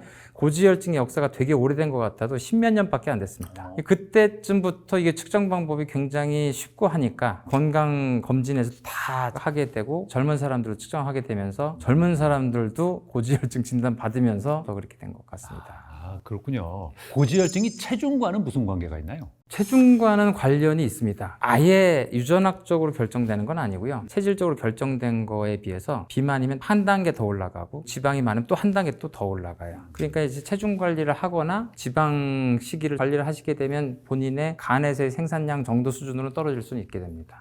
어떤 연구에 보니까 뚱뚱한 사람이 더 오래 산다 이런 얘기도 있더라고요. 네, 저도 그쪽으로 연구를 많이 했었고요. 얘기가 아주 복잡한데 아주 간단히 얘기를 하면 우리가 뚱뚱하다는 거를 보여주는 지표 중에 체질량 지수라고, 그러니까 킬로그램 퍼 미터 제곱으로 해서 체중을 키의 제곱으로 나눠서 환산하는 BMI. 예, BMI라고 하는 체질량 지수. 그게 처음 나왔을 때도 우리나라에서의 정상 수치는 23.5까지거든요. 20에서 23.5인데 서구권은 25까지를 정상으로 합니다. 그 정상이라고 한 범위가 사망률이 제일 낮다고 생각을 했어요. 그때 의학 연구들은 그렇다고 생각을 하고 있었고, 근데 그때 이후로 자꾸 데이터들이 이상하게 나옵니다. 점점 25 넘는 사람들의 사망률이 더 낮게 나오기 시작을 하는 거예요. 그러다가 이제 2000년대에 그전 연구를 다 모아서 미국의 NI 국립보건원 이제 캐서린 플레갈 박사님이 전부 다 수백만 명을 데이터를 다 모아서 발표를 했더니 우리나라로 따지면 비만 1단계 25에서 30, 서구권으로 따지면 과체중 해당되는 사람들이 제일 사망률이 적었습니다. 그 바람에 이제 대충격이었어요. 그러니까 그 전까지 오비시티 패러독스라고 해가지고 비만 역설이다 뭐 이 정도로 학술적인 재밌는 현상이라고 알았는데 모든 데이터를 모아놓고 보니까 비만이라고 하는 사람들, 그 사람들이 가장 오래 산다고 나오니까 이제 황당한 상황이 됐던 거죠. 근데 그 이후에 이제 영국에서 한 데이터는 그건 아니고 다시 보니까 정상 체중이 또 오래 산다 이렇게 데이터가 있어가지고 싸우고 있습니다. 둘이 싸우고 있어요. 근데 이제 전반적으로 그 이후로 계속 나오는 데이터들은 보면은 약간 뚱뚱한 사람들이 오래 산다는 데이터들이 많이 우세한데다가 국내 비만학회에서 우리나라 사람들 대상으로 한 결과에서도 25에서 30이 더 오래 산 걸로 나와요. 한국인들 데이터조차. 그래서 이게 왜 그러냐라고 하면은 근본적인 문제가 좀 있는데 체질량 지수가 그렇게 과학적인 지수가 아닙니다. 1800년대인가 벨기에 한 통계학자가 그분이 약간 천재인데 직관적으로 그냥 만든 수치예요. 그냥 이렇게 하면은 좀 뚱뚱한 거 볼 수 있겠네 해가지고 그냥 만든 거고 내내 안 쓰다가 1970년대에 미국에서 보험사가 뭔가 뚱뚱하다는 지표가 있어야 되는데 보니까 그거 하나 있어가지고 그때 쓰기 시작을 한 거거든요. WHO에서 만든 게 아니고 그 이후에 이제 이 사람 비만하다는 전 세계적인 지표를 만들지 못해서 쓰다 보니까 이렇게 된 거거든요. 그래서 지금 봐서는 이제 어떻게 생각을 하냐면 실제 살찐 사람이라 하더라도 이런 피하 지방 자체는 건강에 그렇게 큰 무리가 안 된다고 생각을 하고 있습니다. 제일 중요한 거는 내장 지방이라서 실제 우리가 대사 이상이라고 하는 부분도 허리둘레가 훨씬 더 중요하다. 남자는 90, 여자는 85 이상을 좀 위험하다고 생각을 하고 그래서 우리나라 같은 경우는 특별히 더 안 좋다고 생각을 하는 게 다른 나라에 별로 많지 않은 마른 비만이 되게 많아요. 약간 팔다리 가늘고 이티처럼 배만 볼록 나오는. 그게 다른 나라엔 그렇게 많지 않거든요. 서구권은 그렇게 흔하지 않은 체형인데 한국에 많아요. 그게 살이 찌는 체형이 아닌데 너무 많은 칼로리를 먹다 보니까 몸에서 저장될 만한 곳이 내장 지방밖에 없는 거죠. 그게 배만 나오게 되고 그러다 보니까 이제 대사 이상은 더 심해지고 결국 살찐 사람보다 더 나쁜 형태로 나타나게 되는 거고 심근경색 뇌혈증이 많아질 수밖에 없는 거죠. 그래서 사실 이런 이상한 패러독스가 나오는 여러 가지 이유 중에 하나가 그분들이 이렇게 비만이라고 측정이 안 되거든요. 근데 실제 그분들의 생존율은 좀 나쁠 수가 있고 하니까 이런 것들이 다 뒤섞였다고 좀 생각을 하고 있습니다. 그 내장 지방이 참 위험한 거네요. 원래는 굉장히 중요한 호르몬 기관인데 너무 많게 되면 우리 몸에 전신 염증을 일으키는 굉장히 안 좋은 기관이 되게 됩니다. 그 콜레스테롤도 좋은 콜레스테롤이 있고 나쁜 콜레스테롤이 있다 뭐 이런 얘기를 많이 하는데 그건 어떻게 구분하나요? 그러니까 사실 학술적으로는 틀린 얘기인데 그래도 이제 일반인들한테 그렇게 얘기를 하거든요. 복잡한 얘기지만 또 간단히 말씀드리면 혈액을 측정을 하면은 HDL 콜레스테롤이 있고 그걸 좋다고 얘기를 하고요. LDL 콜레스테롤인데 그걸 나쁘다고 얘기를 하고 그다음에 중성지방 수치가 나옵니다. TG라고. 그다음에 총 콜레스테롤 이게 네 가지 지표가 나오는데요. 여러분들은 다 보지 마시고 중성지방 수치를 보고서 내가 얼마나 좀 기름기 있게 먹나 그 정도 좀 보시고 그게 한 250 넘어가면 내가 좀 삼겹살을 많이 먹나 보다 이렇게 생각하시면 되고 그 LDL 콜레스테롤 수치를 보시면서 내가 콜레스테롤이 높구나 생각하시면 됩니다. HDL을 보시고 너무 낮으면 걱정하시는데 그거는 좀 여러 약도 실패했기 때문에 신경 쓰지 말라고 좀 얘기를 하고 싶어요. 그러니까 HDL은 하는 역할이 뭐냐면 몸에 잘못 뿌려진 콜레스테롤을 회수하고 있는 콜레스테롤이에요. 그러니까 그 안에 있는 콜레스테롤은 동일한 콜레스테롤인데 간으로 돌아오고 있는 콜레스테롤입니다. LDL은 지금 가서 나쁜 짓 할 애 이렇게 생각하는 거죠. 그러니까 얘는 지금 가서 분탕질 하는 놈이니까 나쁜 놈이고 얘는 지금 잡혀오는 애. 둘 다 콜레스테롤이지만 잡혀오는 애와 나쁜 짓 하러 가는 애. 이렇게 생각을 해서 좋다 나쁘다 얘기를 하는데 얘가 높아도 좋아하지 마시고 낮아도 슬퍼하지 마시고 그냥 LDL이 높으면 좀 안 좋다 이렇게 생각하시는 것 정도가 간단합니다. 아, 그렇군요. 근데 LDL이 너무 낮아도 심혈관계 질환에 좋지 않다 이런 얘기가 있던데 맞는 얘기입니까? 그렇지는 않습니다. 그러니까 이제 애초에 원래 낮은 사람은 간 기능이 나쁜 사람이에요. 콜레스테롤은 간에서 합성을 하기 때문에 일정량을 반드시 합성을 해야 됩니다. 그러니까 모든 세포가 콜레스테롤을 합성할 수 있어요. 근데 제일 많이 합성하는 거는 근육과 간이 제일 많이 합성하거든요. 간은 너무 많이 합성을 하니까 합성을 한 다음에 혈액에 보내서 몸에서 필요로 하는 근육과 부신, 난소, 정소에 보내거든요. 걔네들은 더 많이 필요하기 때문에. 그런데 적으면 간이 덜 합성한다는 얘기예요. 간이 필요로 하는 만큼의 영양소를 못 받거나 생산 능력이 파괴됐다는 뜻입니다. 그래서 이제 옛날부터 알부민 수치가 떨어져 있거나 콜레스테롤 수치가 떨어져 있으면 간질환자인가? 술을 많이 드셨나? 아니 바이러스 때문에 지금 현재 뭐 간염이 있나? 이렇게 측정을 하는 지표였어요. 그래서 LDL 콜레스테롤이 지나치게 떨어져 있으면 간과 관련된 영양 상태가 떨어져 있는 분으로 보게 됩니다. 그게 아니고 뭐 약을 드셨다면 약 때문에 떨어진 거라고 생각을 하게 되죠. 애초에 떨어지기가 쉽지가 않습니다. 100 이하로 떨어지기가 그렇게 쉬운 건 아닙니다. 그렇군요. 그럼 약물 치료에 쓰이는 스타틴은 효과는 확실한 거잖아요. 효과는 굉장히 강하죠. 말씀드린 것처럼 또 약이기 때문에 부작용도 확실하게 있고. 부작용은 어떤 게 있나요? 부작용은 다양하게 있습니다. 콜레스테롤의 생합성을 억제하는 약이거든요. 그냥 콜레스테롤 합성과 관련된 부작용을 일단 기본적으로 가지고 있고 그리고 콜레스테롤 합성과 무관한 부작용이 또 일부 있고 그렇습니다. 콜레스테롤 합성과 관련된 부작용은 콜레스테롤이 너무 적을 때 생기는 부작용이 있어요. 그러니까 콜레스테롤이 그 세포에서 하는 게 일단 그 세포의 세포막을 보수를 하거든요. 근데 근육 같은 경우에는 근육 세포의 세포막을 보수를 해요. 이 약이 너무 강해서 근육 세포막을 보수하는데 좀 제대로 못한다. 그럼 근육이 세포가 좀 파괴가 될 수 있어요. 그래서 근육과 관련된 피로감이나 근육통을 느끼시는 분들이 있을 수 있습니다. 그래서 이게 제일 흔하게 느끼는 부작용이에요. 그래서 이 스타틴과 관련된 공포증을 느끼시는 분들이 왜 그렇게 느끼시냐면 잘 생각을 해보시세요. 고지혈증은 증상이 전혀 없다고 그랬잖아요. 근데 갑자기 의사가 고지혈증이라고 진단을 하고 약을 줘요. 그랬더니 여태까지 난 아무것도 못 느꼈는데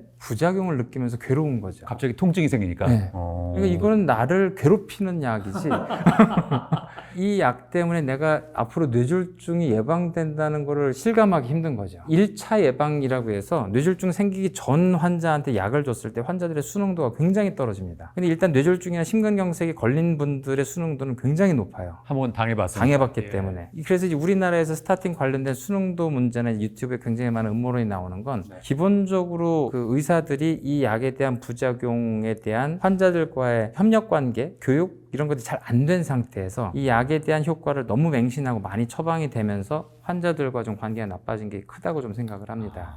근육통이 약한 게 아니라 좀 강하게 오나 보죠? 강한 분들도 있고 약한데 공포감이 많은 분들도 있고 그래요. 하긴 우리가 약을 먹었을 때 있던 통증을 없애준다고 생각을 하는데 없던 통증이 생기니까 무서울 수 있겠네요. 그러니까 사실 근육과 관련된 부작용 중에 제일 흔한 게 쥐나는 거예요. 그래서 환자들이 이상하게 쥐가 난다고 얘기를 해요. 환자들은 자기가 쥐가 난 적이 없는데 갑자기 쥐가 나기 시작을 하니까 몸이 굉장히 이상하다고 생각을 하죠. 특히 밤에 쥐가 나면 잠이 안 오잖아요. 엄청 아프죠. 굉장히 아프죠. 근데 그런 일이 이제 한 달에 한 2번쯤 생기고 나면 굉장히 몸이 잘못된다고 생각을 하는데 의사가 그게 부작용이라고 인정을 안 해주거나 그거는 뭐 다른 문제가 있으니까 뭐 정형외과 가보라든지 이렇게 얘기를 하게 되면 자기는 이 약 때문에 그랬을지 모른다고 생각하고 약에 대한 수능도가 떨어지게 되죠. 차라리 이제 스타틴 때문에 생긴 부작용이다라고 인정을 해주고 그 약을 뭐 교체를 하거나 약 용량을 줄이거나 여러 가지 이제 이런 상담을 해주면 좋은데 그런 것들이 좀 부족하죠.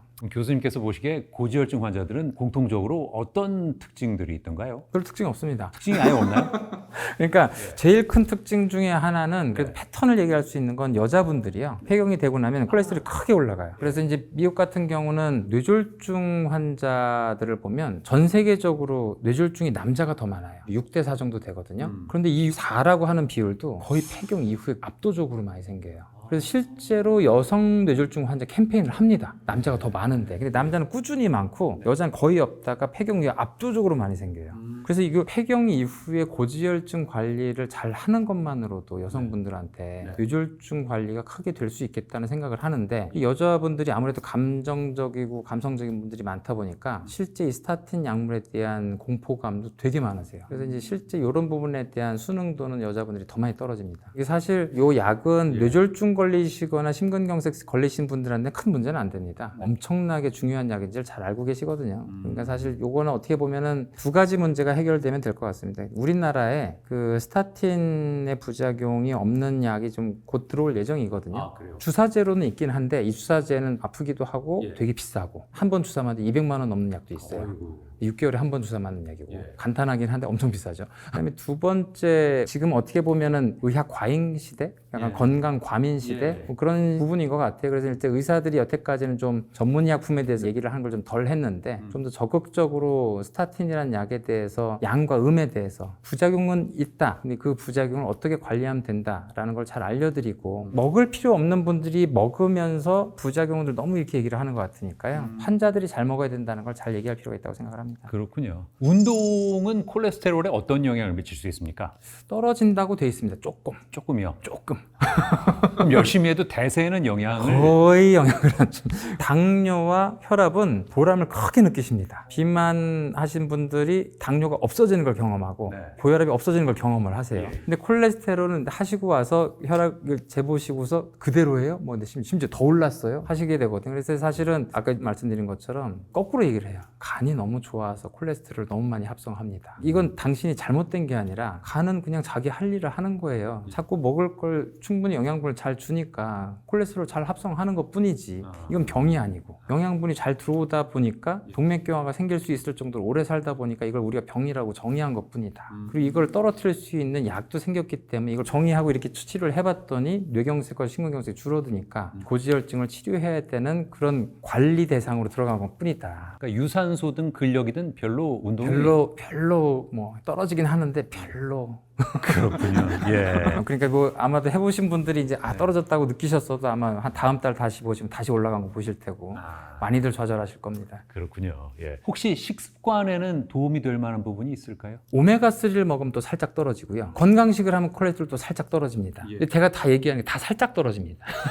그것도 역시 드라마틱한 변화는 기대. 드라마틱하지 않습니다. 사실 또 그렇게 하다가 좌절할 정도로 많이 올라가는 걸 또 경험하실 거예요. 실제로 본인의 콜레스테롤 수치는 간의 커패시티, 간의 능력이에요. 잘못된 게 아니라. 그래서 옛날부터 이 콜레스테롤 수치는 간 기능 지표였어요. 그러니까 떨어지면 문제가 됐다고 생각을 했던 거지 높은 걸 문제된다고 생각하지 않았었습니다. 그러니까 사실 이거를 지금 높은 걸 병이라고 정의한 게 그렇게 오래된 게 아니기 때문에 지금 이게 높다고 하는 거를 너무 그렇게 병이라고 생각하는 것보다 상황에 따라서 고지혈증에 대해서 좀 생각하시는 게 좋지 않을까. 그렇습니다. 사실 20년 전에 우리가 고지혈증이란 진단명조차 일반인들한테 알려드리는 게 목표였는데 지금은 너무 예민해지신 것 같습니다. 이게 많이 알려져서 그런 부분도 분명히 있는 것 같아요. 예전에 이제 지질 동맥 경화 학회를 만들었거든요. 그때 이게 지질학과하고 헷갈려가지고. 그래가지고 이 학회 이름을 일반인들이 알까 그런 고민까지 했었거든요. 근데 지금 고지혈증을 모르는 사람이 없는 수준까지 되면서 오히려 약간 스타틴에 대한 과잉 반응이 좀 심하게 생긴 것 같습니다. 그럼 고지혈증이 걱정이 된다면 이렇게 살아라 하고 말씀을 해주실 부분이 어떤 게 있어요? 너무 걱정하지 않는 게 좋을 것 같습니다. 그러니까 고혈압과 당뇨는 분명히 나이 들면서 생기는 거고 오히려 누구나 생길 수 있는 거니까 본인이 생기면 아 나도 이제 드디어 생겼구나 하고 받아들일 필요가 있는 건데 고지혈증은 그분의 상황에 따라서 원래 그 레벨이었는데 왜 나 갑자기 환자라고 하지라고 갑자기 환자라고 분류가 되는 상황이거든요. 그러니까 뭘 잘못 살았기 때문에 고지혈증 환자가 됐구나 이럴 필요가 전혀 없습니다. 오히려 콜레스테롤 높은 거 정도가 아 나는 간 기능이 좋아서 잘 생산하고 있었구나. 그래서 조금 덜 생산하게 해봐서 한번 봤더니 이 정도까지는 떨어지는 거야. 그 이하로는 안 떨어지는구나. 그 정도로 보시면 되지 않을까. 그 말씀 들어보니까 고지혈증이라는 게 고혈압하고 비교하면 답도 잘 안 보이고 좀 모호한 측면이 많네요. 그러니까 좀 이렇게 생각해요. 그러니까 고혈압과 당뇨, 고지혈증 중에서 고혈압과 당뇨는 그 실제 혈관에 손상을 줄 만한 환자분들이 잘못한 부분들이 있는데 고지혈증은 환자가 잘못한다기보다 실제 수명에 맞는 생화학적인, 유전학적인 어쩔 수 없는 그런 태생적인 부분인데 오래 살다 보니까 어쩔 수 없이 생기는 그런 변화들인 거거든요. 근데 그거를 의학, 과학이 발전하면서 어쩔 수 없는 운명적인 부분조차 바꾸는 약을 좀 만들어 봤더니 크게 바뀌는 거를 경험을 한 거예요. 그러니까 사실 어떻게 보면 큰 선물인 거죠. 그래서 사실 고지혈증이란 병이 병이라고 알려주는 것보다 의학이 발전하면서 몸에서 생기는 콜레스테롤의 상태를 당신이 정상적인 상태인데 그걸 조금 우리가 좀 바꿔봤더니 수명이 연장됩니다. 라고 이렇게 좀 알려주는 게 더 중요하지 않았을까. 이걸 병이라고 하니까 사람들이 다 이게 좀 복잡해진 상황이 아닌가. 그런 생각을 좀 제가 좀 하고 있습니다. 자, 신영일의 톡한상 오늘은 증상이 없어서 더 방심하기 쉬운 고지혈증에 대해서 자세히 알아봤습니다. 함께해 주신 여러분 감사합니다.